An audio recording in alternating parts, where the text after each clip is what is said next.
I need to be honest with you, because the headline you saw flying across your feed today barely scratches the surface of what actually happened. When I first watched that clip of Donald Trump melting down on camera, forgetting where he was, forgetting what he had said 2 minutes earlier, and lashing out at a woman just trying to do her job, I knew something bigger was happening underneath. You probably felt it too.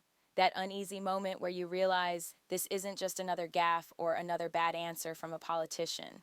What we watched was a window into a man unraveling under the weight of his own insecurities, his own decisions, and his own fear of accountability. And while everyone is talking about the spectacle, the real story is how that unraveling exposes the deeper damage being done to our institutions, our economy, and even the people who once believed he was fighting for them. So let's start plainly. Trump stood in front of cameras bragging about tariffs again, clinging to them like they are the last remaining evidence that his presidency had some sort of coherent economic vision. He talked about billions and trillions coming in, about deficits magically shrinking, about farmers supposedly cheering him on. And if you watched closely, you saw the slip. He talked like he was still president, like he was still the one making these decisions, as if the entire world should remember his talking points the way he clings to them in his own head. That kind of confusion isn't just a verbal stumble. It's a sign of how tightly he holds on to the myth of himself, even when the reality keeps falling apart around him. And of course, right when a reporter followed up with a completely fair question about Republicans leaving Congress, he snapped, "You saw the shift, that defensive panic rising just beneath the surface." He turned on her with that familiar hostility, not because the question was out of line, but because he couldn't control the narrative she was pointing to. 20 Republicans stepping aside, midterms looming, and a party increasingly fractured by the chaos he has injected into every corner of their political lives. Instead of answering, he tried to flip it back on her, accusing her of being unprepared even though she was the only one in that room doing her job. And I know many of you watching were thinking what I was thinking. When did we normalize a political leader attacking women in the press simply for expecting him to answer basic questions? But the moment that truly stopped me was the clip of him contradicting himself about releasing video footage. In one breath, he insisted he never said he would release anything. In the next breath, he insisted he already told her it was fine to release it. And the only thing that changed in between was his emotional temperature. It wasn't about national security. It wasn't about facts. It wasn't about the American people having information. It was about control. It was about him getting caught in a lie and blaming the journalist for taking his own words seriously. And if you've ever wondered how leaders cultivate environments where truth becomes optional, this is how it starts. Not with a dramatic announcement, not with some grand conspiracy. It starts with the expectation that everyone around them will absorb the lie and carry it for them. You and I both know moments like this don't happen in a vacuum. They happen because for years, Trump has been allowed to treat the press like his personal punching bag, allowed to treat public information like a privilege the country has to earn, allowed to treat his own confusion as everyone else's mistake. And when someone finally presses him, holds up a mirror, or simply refuses to let him bulldoze the conversation, he lashes out in a way that reveals how fragile his grip on the narrative really is. But here's the part people keep missing. This meltdown doesn't just expose Trump. It exposes the ripple effects his behavior has created. Farmers who actually needed real economic policy now find themselves dependent on bailout checks instead of stable markets. Members of his own party are quietly stepping away rather than hitching their futures to a man whose public appearances increasingly look like distress signals. And the reporters who dare to question him are treated as enemies instead of what they actually are, the people trying to keep the public informed in a moment when misinformation has become a political weapon. And the deeper we look, the more obvious it becomes that this wasn't just Trump having a bad day. It was a collapse in the image he's been trying to maintain, and one that tells us far more about the state of his leadership than any rally speech or press release ever could. And as much as the surface of this story is about one man losing his cool on camera, the deeper layer is about how we got to a point where moments like this barely surprise anyone anymore. Think about that for a second. You watched a former president forget what he said, contradict himself within minutes, misstate basic facts about government revenue, confuse his own authority, and attack a woman for challenging him, and your reaction wasn't disbelief. It was recognition. You've seen this pattern before. That tells us something critical about where we are as a country. We've been conditioned to expect dysfunction from someone who once held the highest office in the land, and that conditioning itself is part of the harm. And the reason this matters so much is that behind every televised outburst are real-world consequences. When Trump talks about tariffs like they're free money pouring into the country, he glosses over the reality that tariffs are taxes paid by American companies and American consumers. You pay higher prices at the store. Farmers lose markets they spent decades building. Small manufacturers get squeezed by input costs they can't control. Your paycheck doesn't stretch as far, and your community feels the pressure, even if no one puts the word tariff on the grocery bill. Yet Trump boasts as if this was some act of economic genius, as if the pain those policies caused somehow makes him stronger. That disconnect is more than political spin. It is a deliberate refusal to acknowledge the impact his decisions had on everyday people. And that impact is exactly why the bailout moment was so important. He practically bragged about having to hand farmers billions in aid, calling it a small portion of the money supposedly pouring in. But you and I know a bailout is not a win. A bailout is an emergency response to a problem that leadership created or failed to prevent. He treated it like applause material. The farmers he claims love him are dealing with the fallout of a trade war that shut them out of global markets, reduced their long-term leverage, and forced many into taking aid they never wanted. These are people who pride themselves on independence and sustainability. They don't want a government check. They want to be able to sell their crops at a fair price without being caught in a political stunt. But acknowledging that would mean acknowledging the consequences of his own actions, and that's something he rarely does. So when that reporter pressed him about Republicans stepping aside from Congress, it wasn't just a political question. It was a question about the stability of a party wrestling with the long shadow of Trumpism. You can feel the anxiety inside the GOP about whether aligning with him strengthens them or sinks them. Leadership knows the midterms will be shaped by how independents and suburban voters respond to this constant storm of chaos. They also know that the more Trump loses his grip publicly, the more unpredictable he becomes behind the scenes. That's why some are retiring quietly instead of trying to defend his behavior for another term. But Trump can't admit that either. So when confronted with evidence of a fractured party, he redirected the blame toward the journalist instead of facing the truth.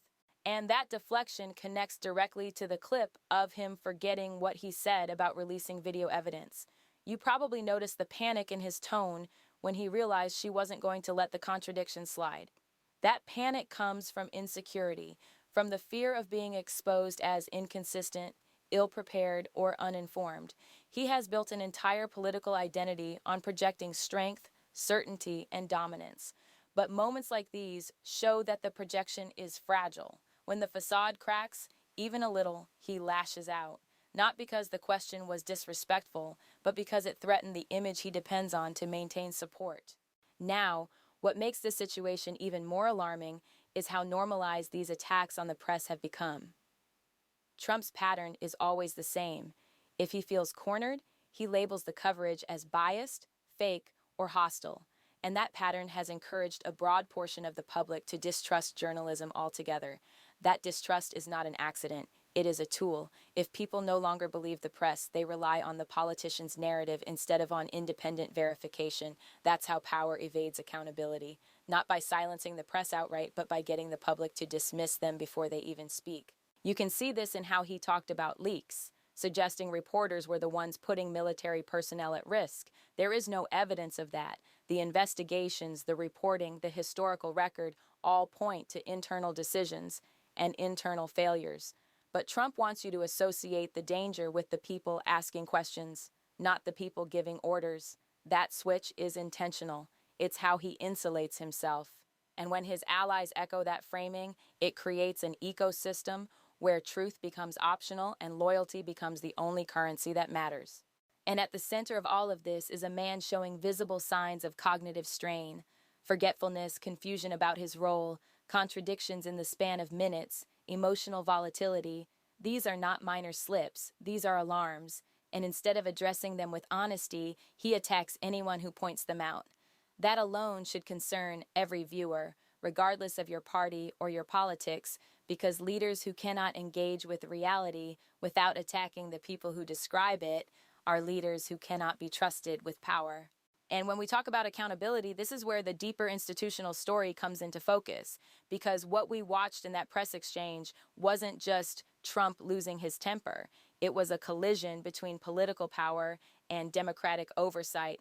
A president or former president being challenged by a reporter isn't some personal insult. It is a fundamental safeguard designed to force clarity, consistency, and truth into the public record.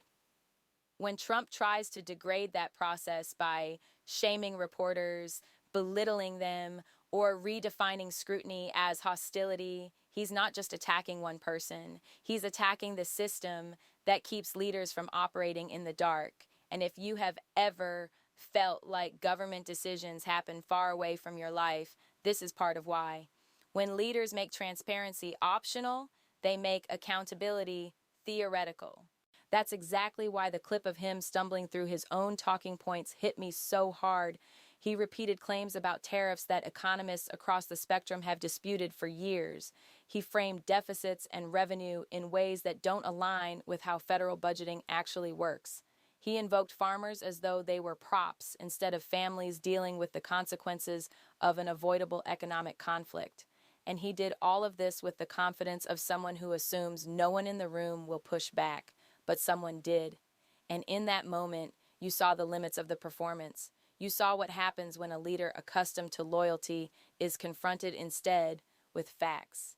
And let's be honest, you and I have watched enough of these moments to know that this pattern isn't new. The background of this entire meltdown goes back years to a political culture that rewards spectacle over substance.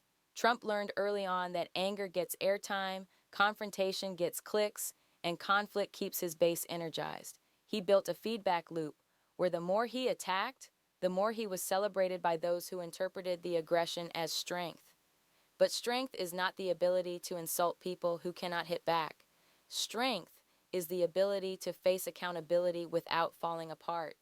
What we saw on that stage was not strength, it was insecurity, it was fear dressed up as bravado, and the build-up to this moment includes the larger tension within the Republican Party itself.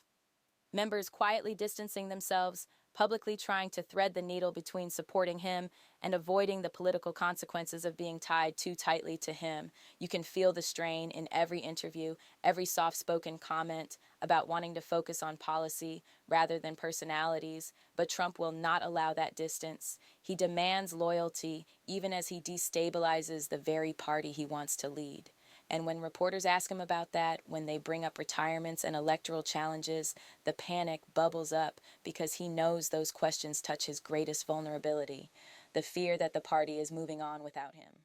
This is why I keep saying the meltdown was not random. It was created by the pressure building around him. Legal pressure, political pressure, public pressure. A leader who feels secure doesn't need to belittle journalists or pretend not to remember things he said on camera. A leader who feels secure doesn't lash out at factual questions. What you saw was a man who knows the walls are closing in but cannot admit weakness, so he does what he always does, strikes outward. And yet, as bad as all of that is, there is another layer to this story. This moment shows us just how fragile our understanding of leadership has become.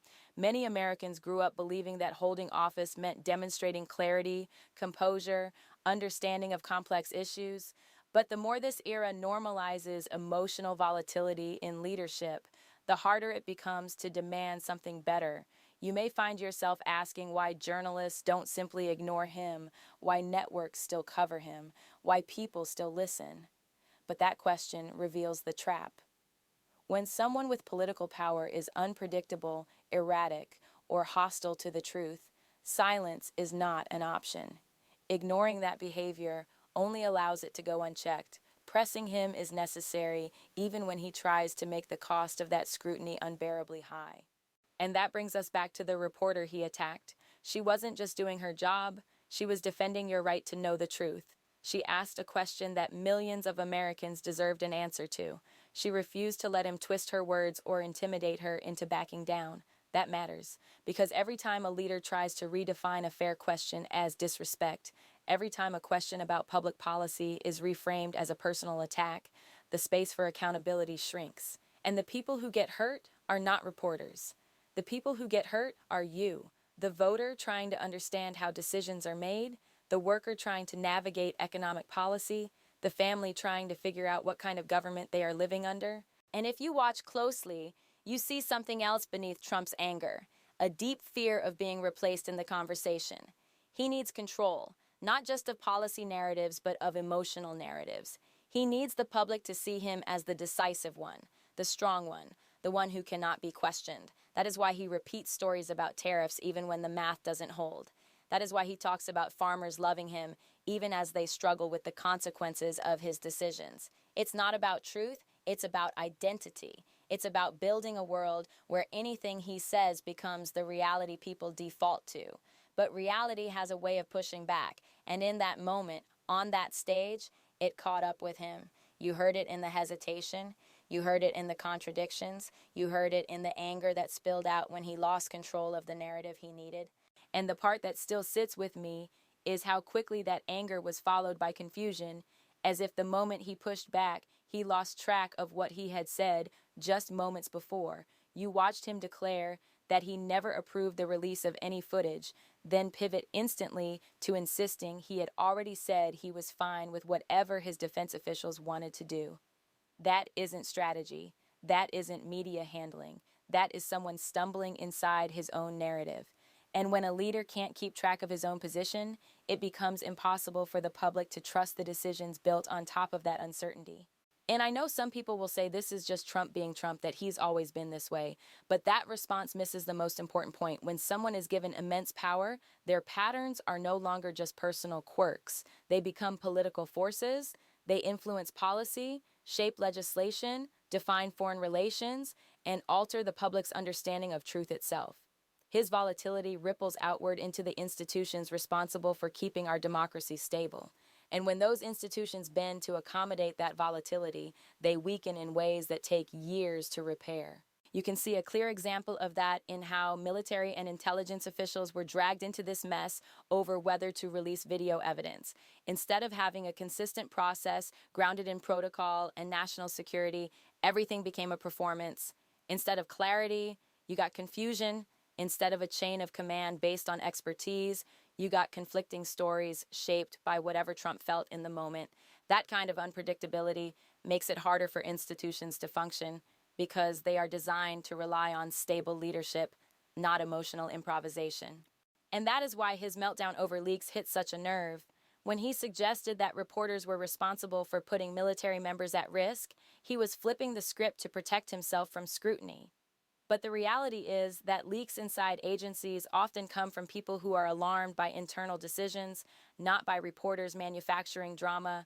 That kind of scapegoating is dangerous because it turns legitimate questions about leadership into misplaced outrage at people who are simply trying to report the truth. And it encourages a public environment where asking questions becomes an act of defiance instead of a normal part of democratic life. What makes this even more troubling is that Trump's attacks were clearly designed to redirect blame away from his own contradictions. When his narrative breaks down, he creates a new villain. Sometimes it's a political rival, sometimes it's a member of his own administration, sometimes it's the media, but the villain is always someone who exposes the gap between what he claims and what reality shows. And if you've ever wondered why he doubles down so aggressively when challenged, it's because acknowledging a mistake would unravel the very image he depends on. He cannot admit fault without also admitting vulnerability, and vulnerability is something he believes will cost him power. And you might be thinking, how does this affect me directly? Why should I care if one politician is flustered or hostile in front of cameras? The answer is simple. Leadership that cannot tolerate scrutiny creates policies that cannot withstand scrutiny.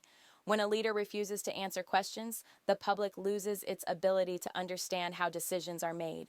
When he blames reporters for his own missteps, the public loses trust in the sources meant to check power. And when he frames facts as attacks, the public is pushed into a world where truth becomes negotiable. That environment affects your vote, your rights, your economic stability, and your ability to hold anyone accountable for the decisions shaping your future. And the truth is that Trump's daytime meltdown is part of a much larger story about the consequences of leaders who treat public service as a stage for personal validation instead of a responsibility to the people they serve. When he bragged about tariffs, he glossed over the lasting harm to farmers and workers across the country.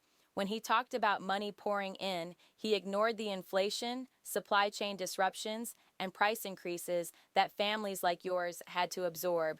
When he pretended to forget promises he made about releasing evidence, he undermined trust in the processes meant to keep military decisions transparent. And when he attacked the reporter who called out the inconsistencies, he signaled to his supporters that questioning him is an act of disloyalty. That kind of leadership doesn't just fracture political movements, it fractures public understanding. It fractures the relationship between citizens and institutions. It fractures the expectation that government officials should answer to the people. And once that fracture becomes normalized, it becomes harder for any future leader to rebuild that trust.